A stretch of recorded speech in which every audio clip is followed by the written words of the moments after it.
Alright, so I'm on vacation, and that means I have more time to read comics. And I've been really behind on, well, pretty much everything.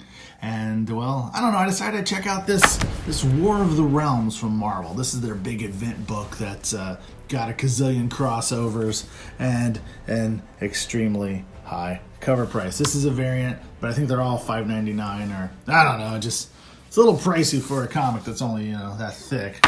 But anyway, so War of the Realms, issue 1, I checked it out. It's got this cool intro, which, kind of like Crisis and Secret Wars had, where it says, in the beginning, there was only darkness, that great unyielding nothingness of the yawning void, blah, blah, blah. So it gives us kind of this rundown of the I thought there were 9 realms, but I guess there's 10 realms in the Marvel Universe. A little giant title page. And this is all just taking up space in the comic. Wow. Those are all the people who did variant covers. Insane. So this is what's going on. You can go download the soundtrack. These are the characters. Something I didn't know about. Thor's dog. Hey, I just noticed this too. Look at this. That is a serious printing error. Look at that. There's a line in the book. So our story opens up. Asgard's in shambles. There's not much left of it. And, well, spoilers, Odin meets his demise at the hands of the Dark Elves who are taking over the realms. They've taken them all over except for Midgard, which is Earth. We find a somber Thor and his talking dog, Thori. That's a character I didn't know anything about. It's weird. Thor's got a talking dog that he named Thori. That's like if I took my dog and named it Marty. It's weird. But so Loki arrives. Loki's got his black nail polish on. He's all cool and everything. So ultimately Loki takes Thor to meet up with Malekith, I think is how it says his name, the Lord of the Dark Elves who's taking over all the realms. He's, like I said, he's taken over all of them except for Midgard. Loki's a little weird here. I'm not sure what this is all about. But the Dark Elf shows up and sends these frost giants to battle Thor. So, Savage Avengers. So we cut to Spider-Man. This is a cool little scene with Spider-Man. He teams up with Thor's mom, Freya, to battle some of these Dark Elves that are invading Manhattan. And we have this. This is kind of the first thing that really was off to me. They took the same panel and just kind of repeated it. I get it. It makes it easier to do the book, and it's really just kind of a static shot. But it's such a wide shot, it's kind of hard even to make out who's who. Like, that's Jane Foster, and I just really can't tell that that's Jane Foster, except for they call her Jane Foster. This is a great panel, though. So with this great panel, we have these 3 kind of blah panels. So anyways, all the heroes of Earth start taking notice as the invading army invades Midgard. The War of the Realms begins. All kinds of violence and action. You have the Punisher. You have there's Daredevil. You see, they're taking out the War Angels. Are taking out the police helicopter. Hello, I'm looking for Vikings. And there's Iron Man and Captain Marvel show up, who are the big stars of the Marvel Cinematic Universe right now. Why wouldn't they be the stars of this comic? There is some really, really stiff, cheesy dialogue in this book. I'm not going to go over it now. Get the book, read it yourself. It's not great. I'm not gonna lie. This dialogue is really clunky. It feels very forced and not natural. Then the Avengers show up because Thor's dog went to get the Avengers. There's a Thori eat all elves for stealing master. He's the Scooby-Doo of the Avengers now, I guess. So it's Captain Marvel, Blade, and a roided out looking She-Hulk. I'm not sure what's happened to She-Hulk here, and Blade's an Avenger, whatever. So the battle continues. It's kind of cool. It's nice action. It's a fun little read.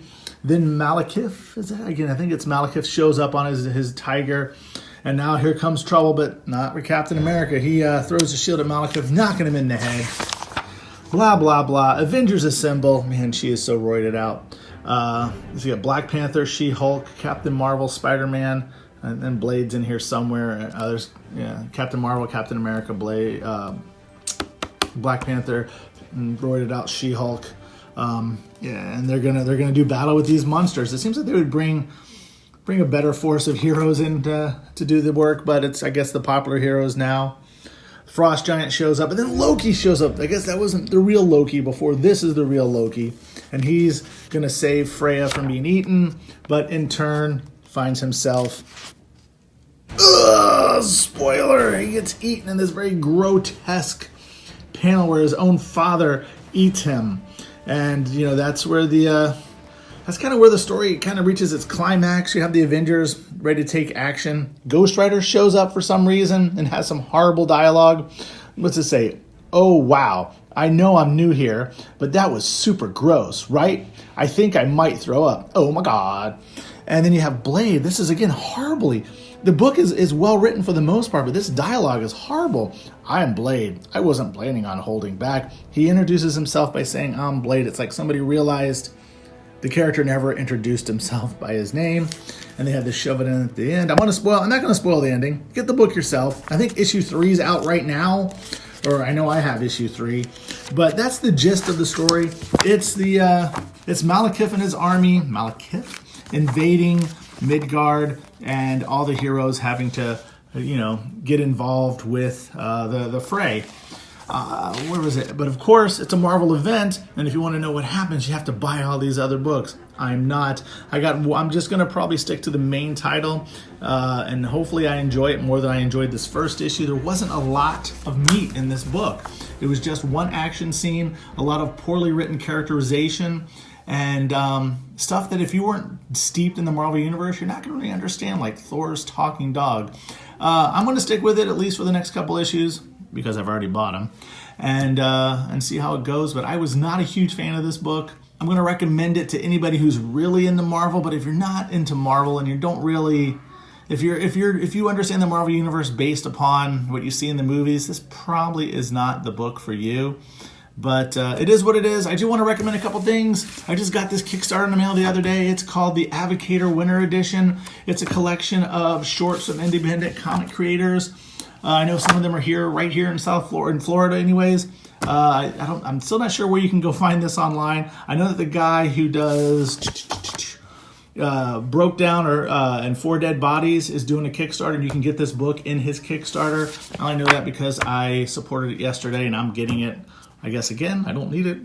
And also, hey, I got a book out. If you go to cosmictimes.net and check out Deep Space Tragedy, issue 4, the final book, it is like quadruple size, much bigger than this.